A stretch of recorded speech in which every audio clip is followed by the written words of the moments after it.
살롬. 당신의 삶에 하나님의 평강이 가득하기를 기도합니다.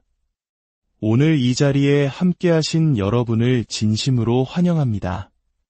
어쩌면 지금 당신의 마음속에는 오랫동안 품어온 간절한 기도 제목이나 도무지 해결될 기미가 보이지 않는 어려운 문제가 있을지도 모르겠습니다.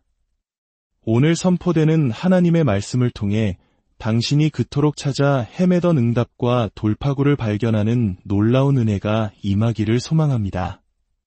만약 오늘 이 이야기가 당신의 마음에 작은 울림이라도 준다면 좋아요와 구독으로 저희와 동행해 주십시오. 당신의 작은 손길 하나하나가 이 귀한 말씀이 더 많은 영혼에게 흘러가는 통로가 될 것이며 이는 곧 하나님의 은혜를 나누는 귀한 사역에 동참하는 것입니다. 당신의 삶과 가정 위에 하나님의 크신 축복이 항상 함께하시기를 기도합니다.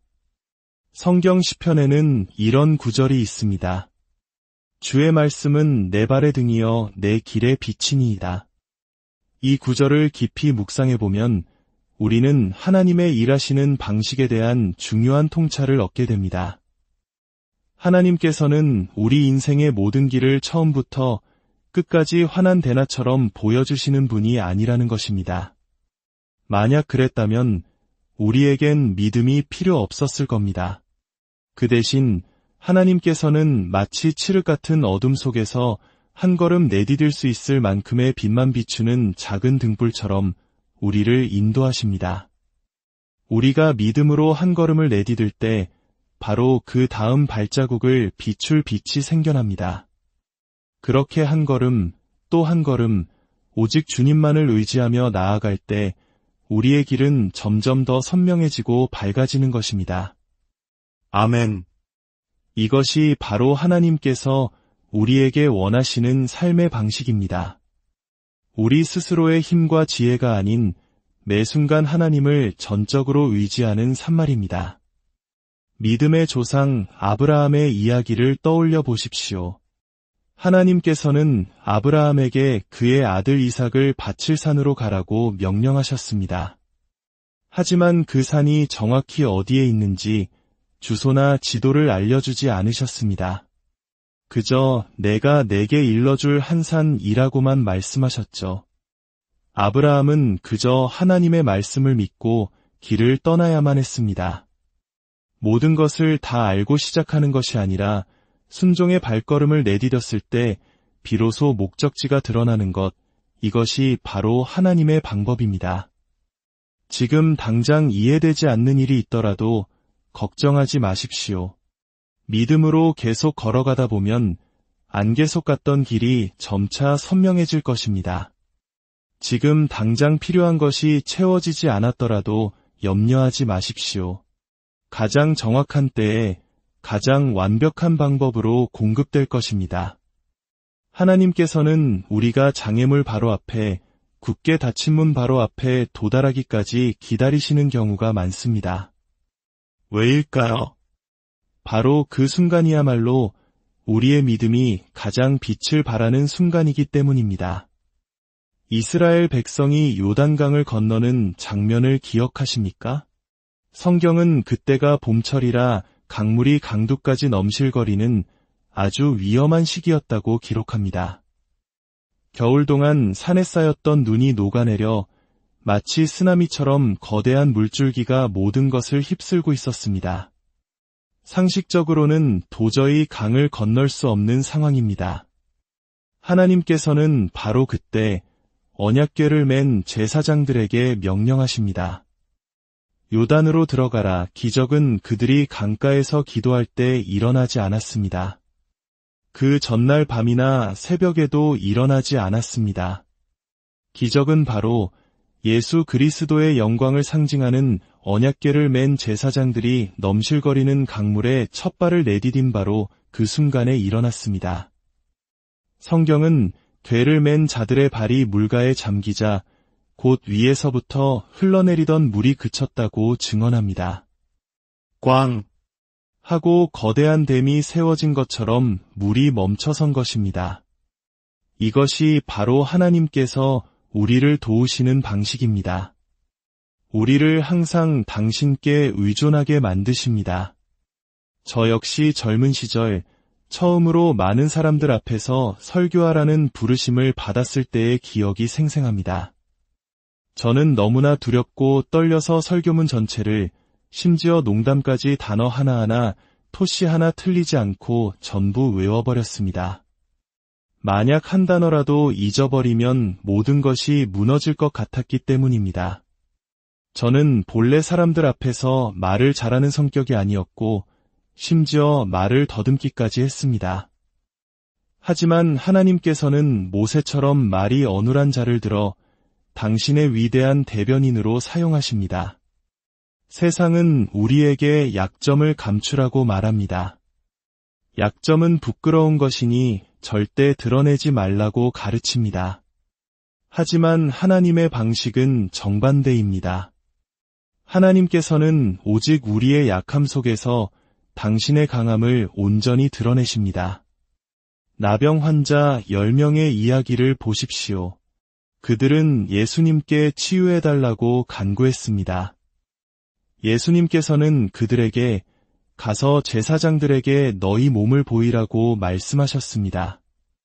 율법에 따르면 병이 다 나은 후에야 제사장에게 가서 확인을 받는 것이 순서였습니다.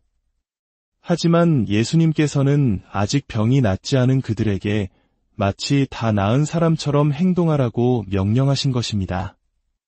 내 말을 믿고 치유받은 자처럼 행동하라. 성경은 놀라운 사실을 기록합니다. 그들이 가다가 깨끗함을 받은지라. 그들이 순종하여 길을 떠나는 도중에 치유의 기적이 일어난 것입니다. 사랑하는 여러분, 하나님의 공급하심은 항상 이렇듯 마지막 순간처럼 느껴지는 때에 임합니다. 내일 중요한 발표가 있습니까? 당신이 강단에 서는 바로 그 순간 하나님께서 지혜와 담대함을 주실 것입니다.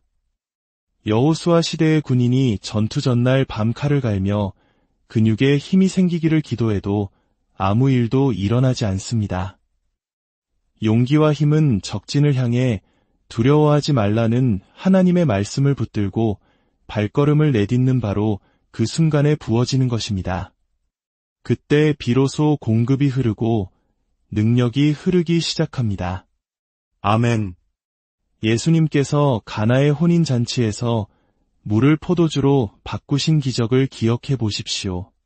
포도주가 다 떨어졌을 때 예수님께서는 하인들에게 6개의 돌 항아리에 물을 채우라고 말씀하셨습니다. 기적은 언제 일어났을까요? 물을 채웠을 때? 아닙니다.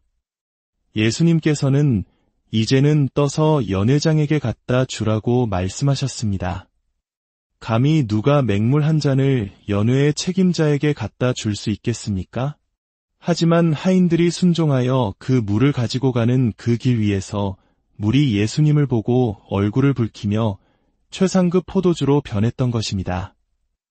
밤새도록 고기를 한 마리도 잡지 못한 베드로에게 예수님께서 깊은 데로 가서 그물을 내려 고기를 잡으라고 말씀하셨을 때도 마찬가지입니다. 업으로서의 평생의 경험에 비추어 볼 때 말도 안 되는 명령이었습니다. 하지만 베드로는 말씀에 의지하여 내가 그물을 내리리야 라고 순종했습니다. 그 결과 그물이 찢어질 정도로 많은 고기를 잡았고 배가 가라앉을 지경에 이르렀습니다. 이 모든 이야기가 우리에게 가르쳐주는 한 가지 분명한 진리가 있습니다. 하나님의 공급하심은 우리의 순종과 함께 흐른다는 것입니다. 왜 하나님께서는 이처럼 아슬아슬한 순간까지 기다리시는 걸까요? 그것은 바로 우리가 당신을 온전히 의지하는 의존적인 백성이 되기를 원하시기 때문입니다. 우리는 기도합니다. 하나님, 앞으로 한 달 동안 쓸 용기를 한꺼번에 주십시오. 하지만 주님께서는 우리에게 일용할 양식을 주시옵고 라고 기도하라고 가르치셨습니다. 왜일까요? 그래야 우리가 내일 또다시 주님께 나아가 대화하고 그분을 의지하기 때문입니다. 광야의 이스라엘 백성에게 하나님께서는 매일 아침 만나를 내려주셨습니다. 하루치 이상을 거두어 쌓아두지 말라고 경고하셨지만 몇몇 사람들은 그 말씀을 어겼습니다. 그 결과는 어땠습니까? 다음날 아침 남겨둔 만나에서는 벌레가 생기고 악취가 났습니다. 하나님께 순종하지 않을 때 우리의 삶에 남는 것은 바로 이런 벌레와 악취뿐입니다. 예수님께서는 산상수훈에서 이렇게 말씀하셨습니다. 한 사람이 두 주인을 섬기지 못할 것이니 너희가 하나님과 재물을 겸하여 섬기지 못하느니라. 어떤 사람들은 이 말씀을 우리가 가난하게 살아야 한다는 의미로 오해합니다. 하지만 예수님의 의도는 그것이 아닙니다. 예수님은 재물을 섬기는 것, 즉 돈을 인생의 주인으로 삼는 것을 경계하신 것입니다. 돈의 노예가 되면 결코 만족함을 얻을 수 없습니다. 아무리 비싼 침대에서 잠을 자고 아무리 좋은 차를 타도 그 기쁨은 잠시뿐입니다. 곧 더 새로운 것, 더 좋은 것을 찾아 헤매게 될 것입니다. 돈은 우리가 사용해야 할 도구이지 우리를 사용하게 해서는 안 됩니다.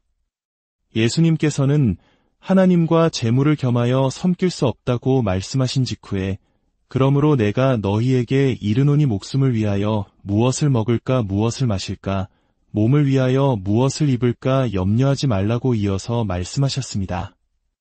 그러므로라는 접속사가 중요합니다. 이것은 앞선 구절과 연결된다는 뜻입니다. 즉, 우리가 재물이 아닌 하나님을 주인으로 섬기기로 선택할 때 비로소 우리는 먹고 사는 문제에 대한 모든 염려로부터 자유로워질 수 있다는 것입니다. 왜냐하면 하늘에 계신 우리 아버지께서 우리에게 이 모든 것이 있어야 할 줄을 이미 다 알고 계시기 때문입니다. 우리의 삶을 풍요롭게 하는 공급은 어떻게 오는 것일까요? 저는 오늘 이야기의 가장 중요한 핵심으로 여러분을 초대하고 싶습니다. 바로 오병이어의 기적입니다. 저는 오랫동안 예수님께서 떡 5개와 물고기 2마리를 떼어 제자들에게 주셨을 때 그 떡과 물고기가 제자들의 손에서 사람들에게 나누어 주면서 불어났을 것이라고 생각했습니다. 하지만 성경 원문을 자세히 살펴보면 놀라운 사실을 발견하게 됩니다. 예수님께서 떡과 물고기를 가지고 축사하시고 떼어 제자들에게 주셨다는 부분은 헬라어 원문에서 계속해서 반복적으로 주셨다는 의미를 가진 미완료 시제로 기록되어 있습니다. 이것이 무엇을 의미할까요? 기적은 제자들의 손에서 일어난 것이 아니었습니다. 기적은 바로 예수님의 손 안에서 일어났습니다. 예수님께서 떼어주실 때마다 그분의 손에서 떡과 물고기가 계속해서 끊임없이 마르지 않는 샘처럼 불어났던 것입니다. 제자들의 역할은 무엇이었을까요? 사람들에게 나누어 준 뒤 바구니가 비면 다시 예수님께로 돌아와서 받아가는 것이었습니다.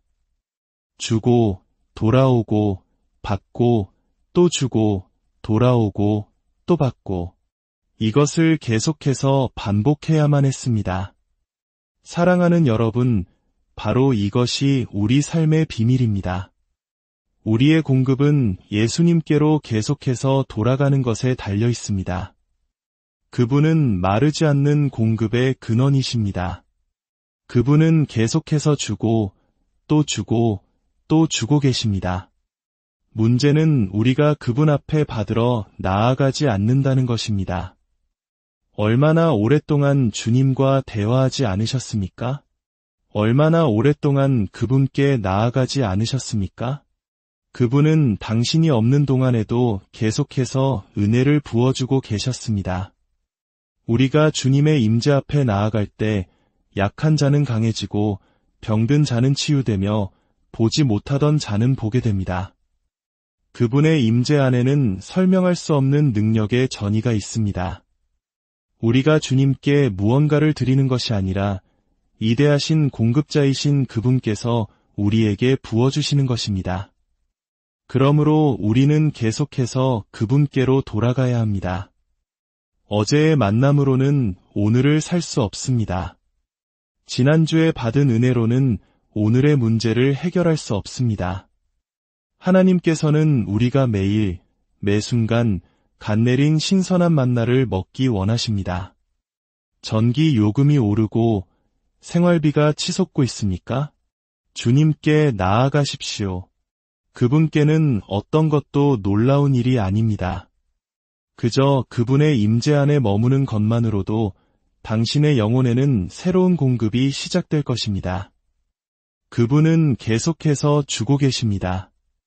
당신은 그 자리에서 받을 준비가 되어 있습니까? 지나간 시간은 돌이킬 수 없습니다. 하지만 오늘부터 다시 시작할 수 있습니다. 오늘 당신은 주님 앞에 나아왔습니다. 이 시간 당신의 삶에 이미 새로운 공급이 부어졌음을 믿으십시오. 놀라운 은혜가 임했음을 선포하십시오.